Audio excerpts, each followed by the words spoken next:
Alexander in Egypt. After completing the subjugation of Tyre, Alexander commenced his march for Egypt. His route led him through Judea. The time was about 300 years before the birth of Christ, and of course this passage of the great conqueror through the land of Israel took place between the historical periods of the Old Testament and of the New, so that no account of it is given in the sacred volume.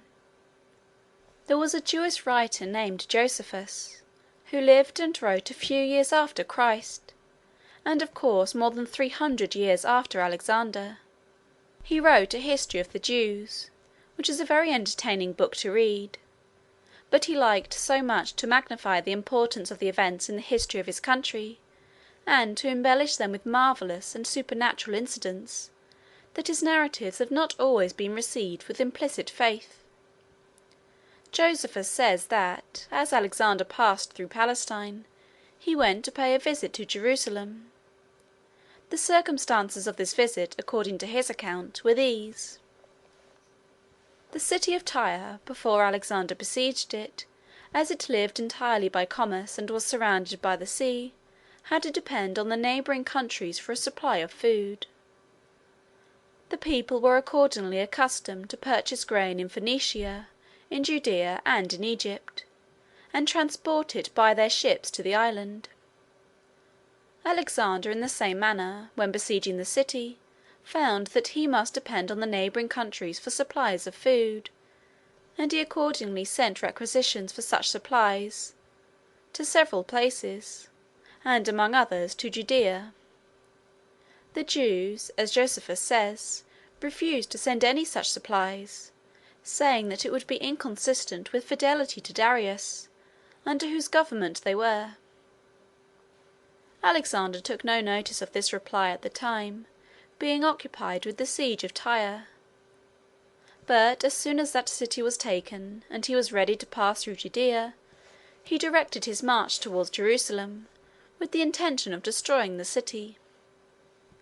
Now the chief magistrate at Jerusalem at this time, the one who had the command of the city, ruling it of course under a general responsibility to the Persian government, was the high priest. His name was Jaddus. In the time of Christ, about 300 years after this, the name of the high priest, as the reader will recollect, was Caiaphas. Jaddus and all the inhabitants of Jerusalem were very much alarmed. They knew not what to do. The siege and capture of Tyre had impressed them all with a strong sense of Alexander's terrible energy and martial power, and they began to anticipate certain destruction. Jaddus caused great sacrifices to be offered to Almighty God, and public and solemn prayers were made, to implore his guidance and protection. The next day after these services, he told the people that they had nothing to fear. God had appeared to him in a dream, and directed him what to do. "We are not to resist the conqueror," said he, "but to go forth to meet him and welcome him. We are to strew the city with flowers, and adorn it as for a festive celebration. The priests are to be dressed in their pontifical robes, and go forth, and the inhabitants are to follow them in a civic procession. In this way we are to go out to meet Alexander as he advances, and all will be well." These directions were followed. Alexander was coming on with a full determination to destroy the city. When, however, he saw this procession, and came near enough to distinguish the appearance and dress of the high priest, he stopped, seemed surprised and pleased, and advanced toward him with an air of the profoundest deference and respect. He seemed to pay him almost religious homage and adoration. Every one was astonished. Parmenio asked him for an explanation. Alexander made the following extraordinary statement: "When I was in Macedon, before setting out on this expedition, while I was revolving the subject in my mind, musing day after day on the means of conquering Asia, one night I had a remarkable dream. In my dream this very priest appeared before me, dressed just as he is now. He exhorted me to banish every fear, to cross the Hellespont boldly, and to push forward into the heart of Asia. He said that God would march at the head of my army, and give me victory over all the Persians. I recognize this priest as the same person that appeared to me then. He has the same countenance, the same dress, the same stature, the same air. It is through his encouragement and aid that I am here, and I am ready to worship and adore the God whose service he administers." Alexander joined the high priest in the procession, and they returned to Jerusalem together. There Alexander united with them and with the Jews of the city in the celebration of religious rites, by offering sacrifices and oblations in the Jewish manner. The writings, which are now printed together in our Bibles as the Old Testament, were in those days written separately on parchment rolls and kept in the temple. The priests produced from the rolls the one containing the prophecies of Daniel, and they read and interpreted some of these prophecies to Alexander, which they considered to have reference to him, though written many hundred years before. Alexander was, as Josephus relates, very much pleased at the sight of these ancient predictions, and the interpretation put upon them by the priests. He assured the Jews that they should be protected in the exercise of all their rites, and especially in their religious worship, and he also promised them that he would take their brethren who resided in Media and Babylon under his special charge when he should come into possession of those places. The Jews of Media and Babylon were the descendants of captives which had been carried away from their native land in former wars. Such is the story which Josephus relates. The Greek historians, on the other hand, make no mention of this visit to Jerusalem, and some persons think that it was never made, but that the story arose and was propagated from generation to generation among the Jews, through the influence of their desire to magnify the importance and influence of their worship, and that Josephus incorporated the account into his history without sufficiently verifying the facts. However it may be in regard to Jerusalem, Alexander was delayed at Gaza, which, as may be seen upon the map, is on the shore of the Mediterranean Sea. It was a place of considerable commerce and wealth, and was at this time under the command of a governor whom Darius had stationed there.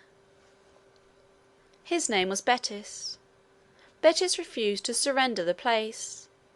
Alexander stopped to besiege it, and the siege delayed him 2 months. He was very much exasperated at this, both against Betis and against the city. His unreasonable anger was very much increased by a wound which he received. He was near a mound which his soldiers had been constructed near the city, to place engines upon for an attack upon the walls, when an arrow, shot from one of the engines upon the walls, struck him in the breast. It penetrated his armour, and wounded him deeply in the shoulder. The wound was very painful for some time, and the suffering which he endured from it only added fuel to the flame of his anger against the city. At last breaches were made in the walls, and the place was taken by storm. Alexander treated the wretched captives with extreme cruelty. He cut the garrison to pieces, and sold the inhabitants to slavery. As for Betis, he dealt with him in a manner almost too horrible to be described. The reader will recollect that Achilles, at the siege of Troy, after killing Hector, dragged his body around the walls of the city. Alexander, growing more cruel as he became more accustomed to war and bloodshed, had been intending to imitate this example so soon as he could find an enemy worthy of such a fate. He now determined to carry his plan into execution with Betis. He ordered him into his presence. A few years before he would have rewarded him for his fidelity in his master's service, but now, grown selfish, hard-hearted, and revengeful, he looked upon him with a countenance full of vindictive exultation, and said, "You are not going to die the simple death that you desire. You have got the worst torments that revenge can invent to suffer." Betis did not reply, but looked upon Alexander with a calm and composed and unsubdued air, which incensed the conqueror more and more. "Observe his dumb arrogance," said Alexander, "but I will conquer him. I will show him that I can draw groans from him, if nothing else." He then ordered holes to be made through the heels of his unhappy captive, and passing a rope through them, had the body fastened to a chariot, and dragged about the city till no life remained. Alexander found many rich treasures in Gaza. He sent a large part of them to his mother Olympias, whom he had left in Macedon. Alexander's affection for his mother seems to have been more permanent than almost any other good trait in his character. He found, in addition to other stores of valuable merchandise, a large quantity of frankincense and myrrh. These are gums which were brought from Arabia, and were very costly. They were used chiefly in making offerings and in burning incense to the gods. When Alexander was a young man in Macedon, before his father's death, he was one day present at the offering of sacrifices, and one of his teachers and guardians, named Leonatus, who was standing by, thought he was rather profuse in his consumption of frankincense and myrrh. He was taking it up by handfuls and throwing it upon the fire. Leonatus reproved him for this extravagance, and told him that when he became master of the countries where these costly gums were procured, he might be as prodigal of them as he pleased, but that in the meantime it would be proper for him to be more prudent and economical. Alexander remembered this reproof, and finding vast stores of these expensive gums in Gaza, he sent the whole quantity to Leonatus, telling him that he sent him this abundant supply that he might not have occasion to be so reserved and sparing for the future in his sacrifices to the gods. After this conquest and destruction of Gaza, Alexander continued his march southward to the frontiers of Egypt. He reached these frontiers at the city of Pelusium. The Egyptians had been under the Persian dominion, but they abhorred it, and were very ready to submit to Alexander's sway. They sent ambassadors to meet him upon the frontiers. The governors of the cities, as he advanced into the country, finding that it would be useless to resist, and warned by the terrible example of Thebes, Tyre, and Gaza, surrendered to him as fast as he summoned them. He went to Memphis. Memphis was a great and powerful city, situated in what was called Lower Egypt on the Nile, just above where the branches which form the mouth of the Nile separate from the main stream. All that part of Egypt is flat country, having been formed by the deposits brought down by the Nile. Such land is called alluvial. It is always level, and as it consists of successive deposits from the turbid waters of the river, made in the successive inundations, it forms always a very rich soil, deep and inexhaustible, and is of course extremely fertile. Egypt has been celebrated for its unexampled fertility from the earliest times. It waves with fields of corn and grain, and is adorned with groves of the most luxuriant growth and richest verdure. It is only, however, so far as the land is formed by the deposits of the Nile, that this scene of verdure and beauty extends. On the east it is bounded by ranges of barren and rocky hills, and on the west by vast deserts, consisting of moving sands, from which no animal or vegetable life can derive the means of existence. The reason of this sterility seems to be the absence of water. The geological formation of the land is such that it furnishes few springs of water and no streams, and in that climate it seldom or never rains. If there is water, the most barren sands will clothe themselves with some species of vegetation, which, in its decay, will form a soil that will nourish more and more fully each succeeding generation of plants. But in the absence of water, any surface of earth will soon become a barren sand. The wind will drive away everything imponderable, leaving only the heavy sands to drift in storms, like fields of snow. Among these African deserts, however, there are some fertile spots. They are occasioned by springs which arrive in little dells, and which saturate the ground with moisture for some distance around them. The water from these springs flows for some distance, in many cases, in a little stream, before it is finally lost and absorbed in the sands. The whole tract, under the influence of this irrigation, clothes itself with verdure. Trees grow up to shade it. It forms a spot whose beauty, absolutely great, is heightened by the contrast which it presents to the gloomy and desolate desert by which it is surrounded. Such a green spot in the desert is called an oasis. They are the resort and the refuge of the traveller and the pilgrim, who seek shelter and repose upon them in their weary journeys over the trackless wilds. Nor must it be supposed that these islands of fertility and verdure are always small. Some of them are very extensive, and contain a considerable population. There is one called the Great Oasis, which consists of a chain of fertile tracts of about 100 miles in length. Another, called the Oasis of Siwa, has in modern times a population of 8,000 souls. This last is situated not far from the shores of the Mediterranean Sea, at least not very far, perhaps 200 or 300 miles, and it was a very celebrated spot in Alexander's day.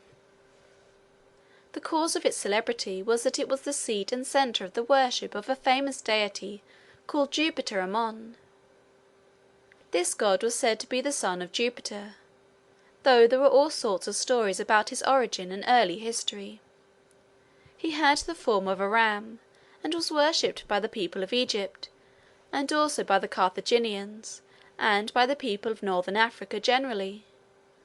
His temple was in this oasis, and it was surrounded by a considerable population, which was supported, in a great degree, by the expenditures of the worshippers who came as pilgrims or otherwise to sacrifice at his shrine.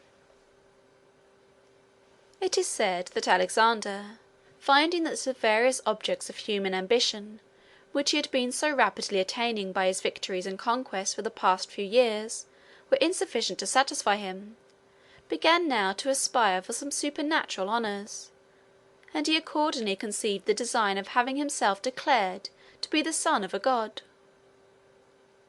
The heroes of Homer were sons of the gods. Alexander envied them the fame and honour which this distinction gave them in the opinion of mankind. He determined to visit the temple of Jupiter Ammon, in the oasis of Siwa, and to have the declaration of his divine origin made by the priest there. He proceeded, accordingly, to the mouth of the Nile, where he found a very eligible place, as he believed, for the foundation of a commercial city, and he determined to build it on his return. Thence he marched along the shores of the Mediterranean toward the west, until he reached a place called Paraetonium, which will be found upon the map. He then left the seashore and marched south, striking at once into the desert when he left the sea. He was accompanied by a small detachment of his army as an escort, and they journeyed 11 days before they reached the oasis. They had a variety of perilous adventures in crossing the desert. For the first 2 days the soldiers were excited and pleased with the novelty and romantic grandeur of the scene. The desert has, in some degree, the sublimity of the ocean.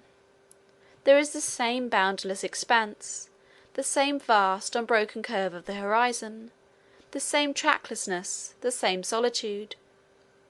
There is, in addition, a certain profound and awful stillness and repose, which imparts to it a new element of impressiveness and grandeur.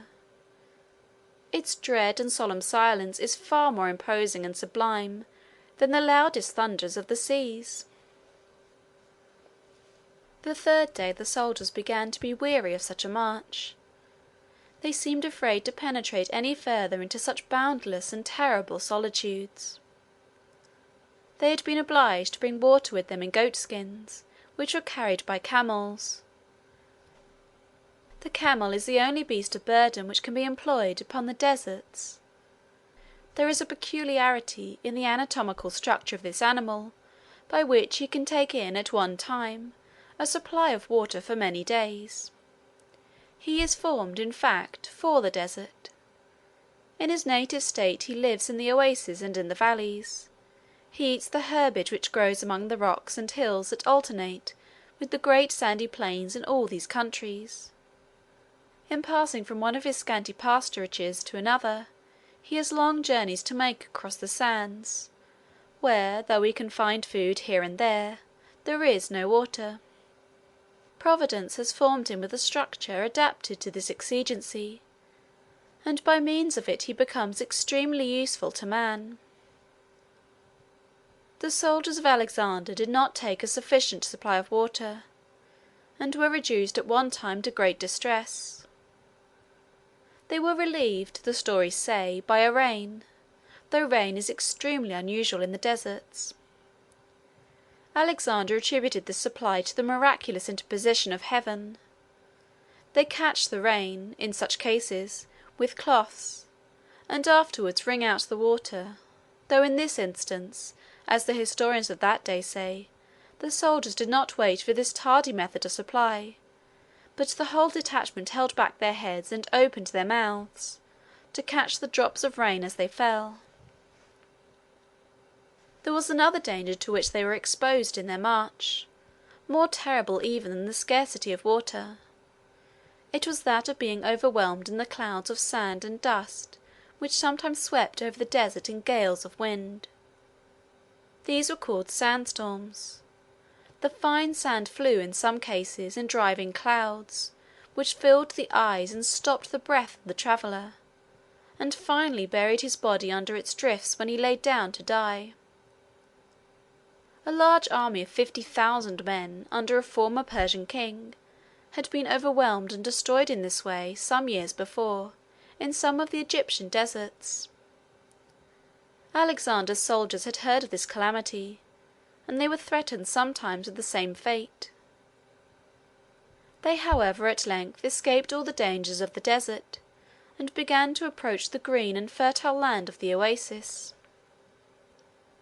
The change from the barren and dismal loneliness of the sandy plains to the groves and the villages and the beauty and the verdure of the oasis was delightful both to Alexander himself and to all his men. The priests at the great temple of Jupiter Ammon received them all with marks of great distinction and honour. The most solemn and magnificent ceremonies were performed, with offerings, oblations, and sacrifices. The priests, after conferring in secret with the god in the temple, came out, with the annunciation that Alexander was indeed his son, and they paid him accordingly almost divine honours. He is supposed to have bribed them to do this by presents and pay. Alexander returned at length to Memphis, and in all his subsequent orders and decrees, he styled himself Alexander King, son of Jupiter Ammon. But though Alexander was thus willing to impress his ignorant soldiers with a mysterious veneration for his fictitious divinity, he was not deceived himself on the subject. He sometimes even made his pretensions to the divine character a subject of joke. For instance, they one day brought him in too little fire in the focus. The focus, or fireplace used in Alexander's day, was a small metallic stand, on which the fire was built. It was placed wherever convenient in the tent, and the smoke escaped above. They had put upon the focus too little fuel one day when they brought it in. Alexander asked the officer to let him have either some wood or some frankincense. They might consider him, he said, as a god or as a man, whichever they pleased, but he wished to be treated either like one or the other. On his return from the oasis, Alexander carried forward his plan of building a city at the mouth of the Nile. He drew the plan, it is said, with his own hands. He superintended the constructions, and invited artisans and mechanics from all nations to come and reside in it. They accepted the invitation in great numbers, and the city soon became large and wealthy and powerful. It was intended as a commercial post, and the wisdom and sagacity which Alexander manifested in the selection of the site is shown by the fact that the city rose immediately to the rank of the great seat of trade and commerce for all those shores, and has continued to hold that rank now for 20 centuries. There was an island near the coast, opposite the city, called the island of Pharos. They built a most magnificent lighthouse upon one extremity of this island, which was considered in those days one of the wonders of the world. It was said to be 500 feet high. This may have been an exaggeration. At any rate, it was celebrated throughout the world in its day, and its existence and its greatness made an impression on the human mind which has not yet been effaced. Pharos is the name for lighthouse in many languages to the present day. In building the city of Alexandria, Alexander laid aside, for a time, his natural and proper character, and assumed a mode of action in strong contest with the ordinary course of his life. He was throughout most of his career a destroyer. He roamed over the world to interrupt commerce, to break in upon and disturb the peaceful pursuits of industry, to batter down city walls, and burn dwellings and kill men. This is the true vocation of a hero and a conqueror. But at the mouth of the Nile, Alexander laid aside this character. He turned his energies to the work of planning means to do good. He constructed a port, he built warehouses, he provided accommodations and protections for merchants and artisans. The nations exchanged their commodities far more easily and extensively in consequence of these facilities, and the means of comfort and enjoyment were multiplied and increased in thousands and thousands of huts in the great cities of Egypt, and in the rural districts along the banks of the Nile. The good, too, which he thus commenced, had perpetuated itself. Alexandria has continued to fulfil its beneficent function for 2,000 years. It is the only monument of his greatness which remains. Everything else which he accomplished perished when he died. How much better would it have been for the happiness of mankind, as well as for his own true fame and glory, if doing good had been the rule of his life instead of the exception!